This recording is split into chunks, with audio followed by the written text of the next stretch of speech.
The afternoon sky above Seattle was a sheet of silver. A light drizzle covered the runway as passengers boarded Flight 217 to Denver. Among them was a small girl, around 12 years old, with a neat ponytail and a quiet face. She wore a pink hoodie, held a small backpack, and clutched a teddy bear that looked far too old to be new. Her name was Emily Carter. She took her seat, row 9, seat A, by the window, alone. A flight attendant noticed her sitting quietly. "Traveling alone, sweetheart?" she asked softly. Emily nodded. "Yes, ma'am. My uncle's waiting for me in Denver." The attendant smiled warmly and tucked the seatbelt across her lap. "You'll be just fine, honey. I'll keep an eye on you." The plane filled with chatter and laughter, a businessman typing on his laptop, a young couple whispering, a toddler crying 2 rows back. The engines rumbled to life. Then came the captain's calm, professional voice. "Ladies and gentlemen, this is Captain Reynolds. We're second in line for takeoff. Weather looks clear toward Denver, and flight time will be about 2 hours. Sit back, relax, and enjoy the ride." The Boeing 737 sped down the runway and lifted gracefully into the sky. The city disappeared below as clouds swallowed the view. For 40 quiet minutes, everything was peaceful. Emily read a small book about airplanes and occasionally looked out the window. The seatbelt sign was off, and the crew moved through the aisles serving drinks. Then, without warning, a loud bang ripped through the cabin. The entire aircraft shuddered. Luggage compartments rattled, passengers screamed, and drinks spilled across trays. The lights flickered as the left engine sputtered and coughed. A woman shouted, "What's happening?" The flight attendants tried to calm everyone, but the tension spread faster than fear itself. Then the oxygen masks dropped with a hiss. Emily's heart raced, but she didn't scream. She looked out the window, saw a flicker of flame near the left wing, and froze. Her mind began to process, not panic. Captain Reynolds came over the speaker again, his voice shaky but steady. "Ladies and gentlemen, please remain calm and seated. We've experienced an engine issue and will be descending to a safe altitude. Everything is under control." But everything was not under control. In the cockpit, alarms were flashing red. "Engine 2 is gone," the co-pilot said, sweat on his forehead. "And we're losing pressure on engine 1. Captain Reynolds adjusted the controls. "Try to restart the auxiliary pump." "Negative, sir." No response. Reynolds gritted his teeth. "Hydraulics?" "Unstable." The airplane trembled violently again. Back in the cabin, panic grew. Her mother held her baby close. An old man prayed aloud, and people began crying. In the middle of it all sat Emily, breathing fast but steady. She pulled her backpack onto her lap, opened it, and took out something small. An embroidered patch with the emblem of the Civil Air Patrol. Her fingers traced the symbol. Her eyes hardened with resolve. A flight attendant crouched beside her. "Sweetheart, it's okay. Just stay calm." Emily looked up quickly. "Please, can you tell the captain something? Tell him. Echo 9 is on board." The attendant blinked, confused. "What did you say?" "Echo 9, Emily repeated, her voice steady. "Tell him exactly that. He'll understand." The attendant hesitated, but something about the girl's seriousness, her calm eyes in the middle of chaos, made her obey. She hurried to the cockpit, weaving through frightened passengers. She knocked on the door, which opened slightly. "Captain, sorry to disturb you, but there's a little girl in row 9. She says, Echo 9 is on board." The captain's hands froze on the controls. His face went pale. "Echo 9, he repeated softly. "You're sure that's what she said?" "Yes, sir. That's what she told me." Reynolds stared ahead for a moment, stunned. Then he said quietly, "Bring her here, right now." Moments later, Emily stood in the cockpit doorway. Her small frame looked almost out of place among the flashing lights and tense atmosphere. Captain Reynolds turned to look at her. "Who are you?" Emily took a breath. "Sir, my name's Emily Carter. My mother was Major Rachel Carter. She served with you, Air Force, Flight Test Division." Reynolds' eyes widened. "Rachel's daughter?" "Yes, sir." Her voice trembled slightly. "She taught me everything she knew about flight control systems. Before she died," the captain's heart sank. He remembered Rachel Carter, one of the best engineers he'd ever flown with. She died 5 years ago testing a new emergency override system designed for civilian aircraft. Emily stepped closer. "Sir, your engine relay system is stuck open. You can reroute through the auxiliary hydraulic pump, but you'll have to ground pin 6 manually." The co-pilot frowned. "That's not in the manual." Emily looked straight at him. "It's not supposed to be. It's a hidden failsafe my mom designed for this exact failure." Reynolds blinked, torn between disbelief and desperation. Then he nodded. "Let's try it." Emily pointed at the lower console. "Pull out the access panel. Now connect the emergency power bus to the right engine's feed line. It should bypass the stuck relay." The co-pilot followed her instructions, hands shaking. A few seconds later, the trembling lessened. Some of the red warning lights flickered off. Captain Reynolds stared at the controls. "It's stabilizing." "How did you know this?" "She showed me everything," Emily whispered. "She said someday someone might need to know." Reynolds felt his throat tighten. He switched the radio to emergency frequency. "Mayday, mayday. This is Flight 217. Engine failure, partial control. Requesting emergency landing clearance." But the radio crackled, then went dead. Emily looked at the transponder and said calmly, "Switch to 243.0. It'll reroute through the emergency beacon. Military frequency." He did, and a voice answered almost instantly. "Flight 217, we read you. Identify." "Captain Reynolds, one engine out. Hydraulic issue. We have limited control." Emily leaned forward. "Tell them to vector us toward Buckley Air Force Base. It's the only runway long enough." Reynolds relayed the message. "Copy that," the tower replied. "Runway clear. You're cleared for emergency landing." The aircraft dropped lower, rattling in the wind. Passengers in the cabin screamed again as the plane tilted. But in the cockpit, a little girl kept her composure. "Sir," she said, "if we stay above 160 knots, the nose will stay stable. Don't let it drop below that or we'll stall." Reynolds nodded, sweat dripping from his forehead. "You got guts, kid." "It's Echo 9, sir," she said softly. He smiled faintly despite the fear. "Copy that, Echo 9." The plane pierced through clouds, revealing Denver's lights below. Fire crews were already moving into position at Buckley AFB.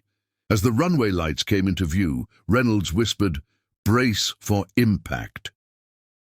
The landing gear slammed down. The jet hit the tarmac hard, skidding and shaking violently. Sparks flew from the underside as the captain pulled the emergency brakes. After a long, deafening moment, the plane stopped. Silence. Then, from the cabin, screams of joy, clapping, crying. Reynolds turned to Emily. "You just saved everyone on this flight."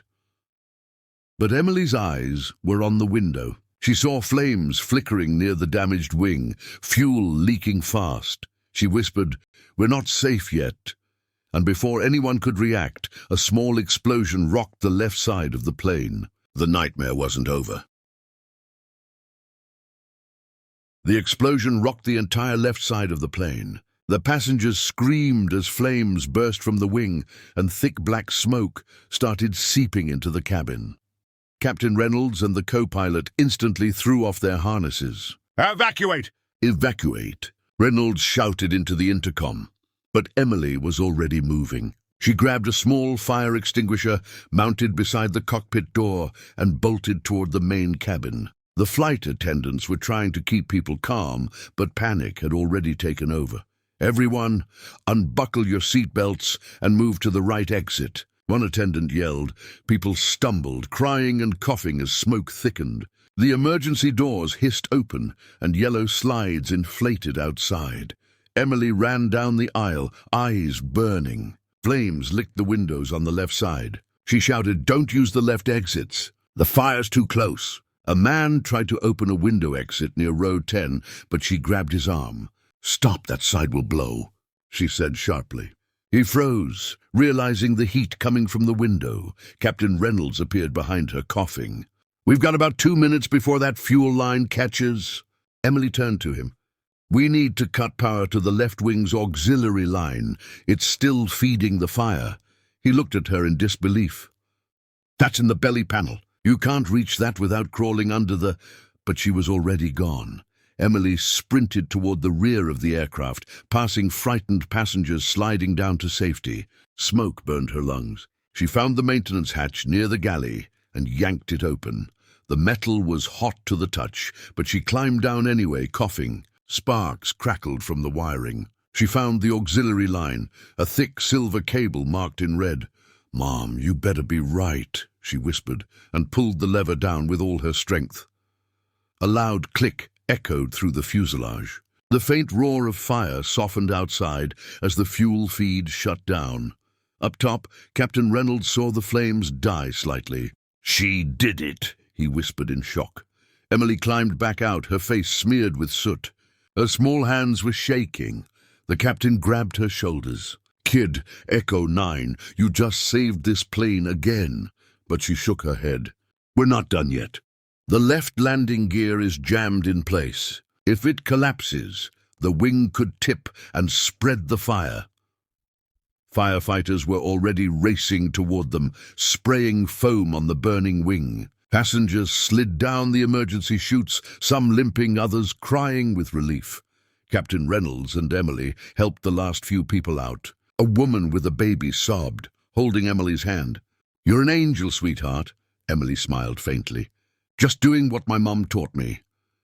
The firefighters contained the fire within minutes. The left wing was heavily damaged, but the main fuselage was safe. Paramedics rushed in, checking passengers. Captain Reynolds guided Emily toward the ambulance. "You need oxygen," he said gently. "You inhaled too much smoke." She shook her head. "I'm okay, sir." He smiled softly. "You can call me Mike." She looked up, exhausted. "Okay, Mike." As firefighters cooled down the wing, an Air Force vehicle rolled onto the runway. A tall officer in uniform stepped out, his face serious. He saluted the captain, then looked at Emily. "Which one of you used the military frequency 243.0? he asked. Reynolds nodded toward the girl. She did. Codename Echo 9. The officer's eyes widened. Echo 9. That program was shut down years ago. Emily reached into her backpack and handed him a folded ID card. Old, worn, but still clear. It bore her mother's name, Major Rachel Carter, and the same emblem from Emily's patch. The officer took a step back. "You're her daughter?" "Yes, sir," Emily said quietly. "My mom built the Echo Protocol, an emergency override system meant for pilots who lost control mid-air. She said someday, if a flight was in trouble, I'd know how to finish what she started." The officer glanced at the captain. "You're lucky she was on board. That system she just activated was buried in the design. Hardly anyone even knows it exists." Reynolds put a hand on Emily's shoulder. "She didn't just activate it. She understood it." The officer nodded slowly. "The Air Force owes your mother and you a lot." Emily looked away, her voice small. "She always said, Echo 9 never leaves anyone behind." Hours later at the airport terminal, passengers gathered around her. Some brought her snacks, others thanked her through tears. The media was already arriving, but Emily stayed quiet. She wasn't looking for attention, she just wanted to go home. A reporter called out, "Miss, how did you know what to do?" Emily looked at the camera, unsure how to answer. Then she said softly, "My mom was a pilot. She taught me to never be afraid of the sky." Her words made even the reporters pause. Captain Reynolds came over with 2 cups of hot chocolate. "You sure you're only 12? He joked gently. Emily smiled. 13 next week, he chuckled. "Remind me to send a gift from all of us." They sat together quietly, watching the sunrise over Denver. The airfield was calm now, but the smell of burnt metal still lingered. After a moment, Reynolds said, "You know, when I first heard Echo 9 is on board, I thought it was a ghost." Emily looked up. "In a way it was. My mom was there, through me." He nodded slowly. "She'd be proud, Emily." Later that day, as passengers were reunited with families, Emily waited at the terminal for her uncle. A few Air Force officers stood nearby, saluting her as they passed. Word of her bravery had already spread. Her uncle, a tall man in a brown jacket, finally appeared. "Emily," he shouted, running toward her. He hugged her tightly. "I saw the news. Are you okay?" She nodded. "I'm fine. The captain helped," Reynolds smiled. "Actually, she helped me." As they walked out of the terminal, Emily looked back one last time at the grounded plane through the glass. Fire trucks surrounded it, and workers inspected the damage. But she wasn't thinking about the wreck. She was thinking about her mom. Her uncle asked quietly, "What's that patch on your jacket?" Emily touched the embroidered symbol. "It's Mom's call sign, Echo 9. He smiled sadly. "Guess it lives on." She nodded, whispering, "Always." Outside, the clouds began to clear, and sunlight broke through. For the first time, Emily felt something more than fear. She felt peace. The sky that once terrified everyone on that flight now looked calm, endless and familiar. As they walked toward the exit, Captain Reynolds called after her one last time, "Hey, Echo 9?" She turned, smiling faintly. "Next time you fly," he said, "the cockpit's got a seat waiting for you." Emily grinned. "Copy that, Captain." She gave a small salute, the same way her mother once did, and disappeared into the crowd, leaving behind a story that every pilot would remember. Epilogue. Weeks later, aviation authorities confirmed the accident report. The cause: a rare dual-engine failure due to contaminated fuel. The save: manual override via an undocumented safety system known as Echo Protocol. The report ended with a single line. Assisted by passenger Emily Carter, age 12, codename Echo 9. Some called her a prodigy. Others called her a miracle. But for Captain Reynolds and the 142 souls she saved that night, she was simply the kid in row 9 who refused to panic when the sky fell apart.